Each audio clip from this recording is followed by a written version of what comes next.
آج اگر کوئی سسٹم کمزور ہے، حکومتیں کمزور ہیں، ادارے کمزور ہیں، وہ کمی بیشی کرنے والوں کو، زیادتی کرنے والوں کو اپنی گرفت میں نہیں لا سکتے، یا جو اس سے اوپر بیٹھے ہوئے ہیں وہ خود اس جرم میں مبتلا ہیں، اور اس جرم میں مبتلا ہونے کی وجہ سے اپنے نیچے کے لوگوں کو وہ پکڑ نہیں سکتے کیونکہ وہ خود مجرم ہیں۔ تو اگر نظام میں سکم کی وجہ سے کوئی شخص فائدہ حاصل کرتا ہے، اللہ ارشاد فرماتا ہے الا یظن اولئک انہم مبعوثون، وہ یہاں تو لوگوں کو دجل دے بیٹھے، لوگوں کو فریب دے دیا، دھوکہ دے دیا، کسی کی آنکھوں میں مٹی جھونک دی اور کام صحیح نہیں کیا لیکن اچھا بن کے کسی کے سامنے پیش ہو گئی، یہاں تو کر سکتے ہیں، لیکن اللہ تعالیٰ نے ارشاد فرمایا کیا وہ بھول گئے ہیں ایک ایسا دن بھی ہے جس دن وہ اٹھائے جائیں گے، لیوم عظیم، وہ بہت بڑا دن ہوگا، 50,000 سال کے برابر ایک دن ہوگا، خوف وحشت ابدان پہ طاری ہوگی، اور اتنا گرم کہ آج سورج کا رخ الٹا ہے، پھر رخ سیدھا ہو جائے گا، اب سورج بہت بلندی پہ ہے، پھر 1.25 میل کے فاصلے پہ آ جائے گا، اب زمین میں قوت جاذبہ ہے، گرمی کو جذب کرتی ہے، پھر زمین تانبے کی ہو جائے گی۔ اللہ اکبر، وہ کتنا سخت دن ہوگا جس کو قرآن نے کہا یوم عظیم،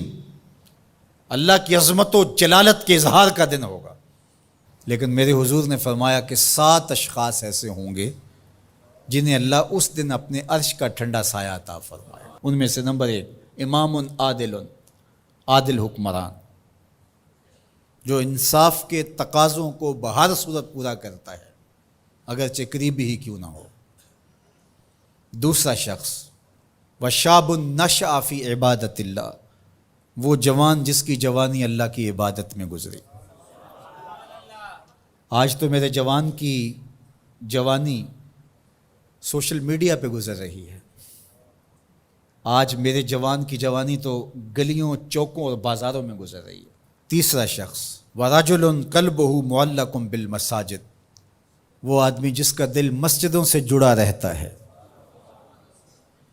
مسجد سے نکلنے کو جی ہی نہیں چاہتا۔ کتنے خوش نصیب لوگ ہیں جو مسجدوں کے ساتھ جڑے ہوئے ہیں۔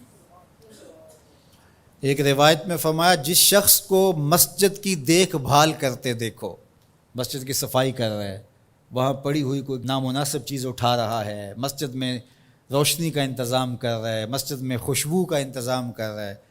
مسجد کے کاموں میں لگا ہوا، اگر کسی شخص کو دیکھو اس کے ایمان کی گواہی دے دو، یہ بندہ مومن ہے، یہ مسلمان بندہ ہے۔ تو فرمایا چوتھا شخص وَرَجُلٌ دَعَتْهُ امْرَأَةٌ ذَاتُ مَنْصِبٍ وَجَمَالٍ فَقَالَ إِنِّي أَخَافُ اللَّهَ، وہ جوان جس کو کسی خاتون نے دعوت گناہ دی اور صاحب منصب بھی تھی، صاحب جمال بھی تھی، اور قدموں میں حسن بچھنے کے لیے خود بےتاب ہوا، اور اس جوان نے آگے سے کیا کہا انی اخاف اللہ، تیری بات کیسے مانوں، رب سے ڈر لگتا ہے۔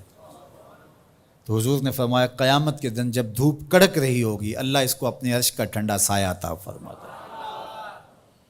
پھر ارشاد فرمایا وَرَجُلَانِ تَحَابَّا فِی اللَّهِ اجْتَمَعَا عَلَیْهِ وَتَفَرَّقَا إِلَیْهِ، وہ 2 آدمی جو اللہ کے لیے پیار کرتے تھے، جب آپس میں ملے تو اللہ کے لیے، اور آپس میں اگر ان کی دوری ہوئی تو وہ بھی اللہ کے لیے۔ رضائے الہی ان کا مقصود تھا، ان کی دوستی کا سبب اللہ کی رضا تھا۔ چھٹا شخص ارشاد فرمایا وَرَجُلٌ تَصَدَّقَ بِصَدَقَةٍ فَأَخْفَاهَا حَتَّى لَا تَعْلَمَ شِمَالُهُ مَا تُنْفِقُ يَمِينُهُ، وہ شخص جس نے صدقہ کیا اور اتنے مخفی انداز میں کیا کہ جو دائیں ہاتھ نے صدقہ کیا بائیں کو خبر بھی نہیں ہوئی۔ اللہ اکبر، ہم نے اپنے بزرگوں کا یہ مزاج دیکھا ہے کہ وہ دیتے ہوئے جس کو دے رہے ہیں اس سے بھی آنکھیں نہیں ملا رہے ہوتے کہ اس کو کوئی شرمندگی نہ ہو۔ اور 7واں شخص وَرَجُلٌ ذَكَرَ اللَّهَ خَالِيًا فَفَاضَتْ عَيْنَاهُ، وہ شخص جس نے تنہائی میں بیٹھ کے اللہ کا ذکر کیا، کوئی دیکھنے والا نہیں تھا، اکیلا بیٹھا تھا اور اللہ کا ذکر کر رہا، محبت الہی کی وجہ سے اس کی آنکھوں میں آنسو امڈ آئے۔ تو میرے اور آپ کے آقا و مولا فرماتے ہیں قیامت کے دن جب کوئی سایہ نہیں ہوگا اللہ اسے اپنے عرش کا ٹھنڈا سایہ عطا فرمائے۔ اللہ ہمیں رحمت للعالمین کا صدقہ جہنم کی سختیوں سے نجات عطا کرے اور ایسے اعمال بجا لانے کی توفیق دے جو جنت کے راستے کا سبب بنے اور جہنم سے آزادی کا مجدہ جاں فضا بنے۔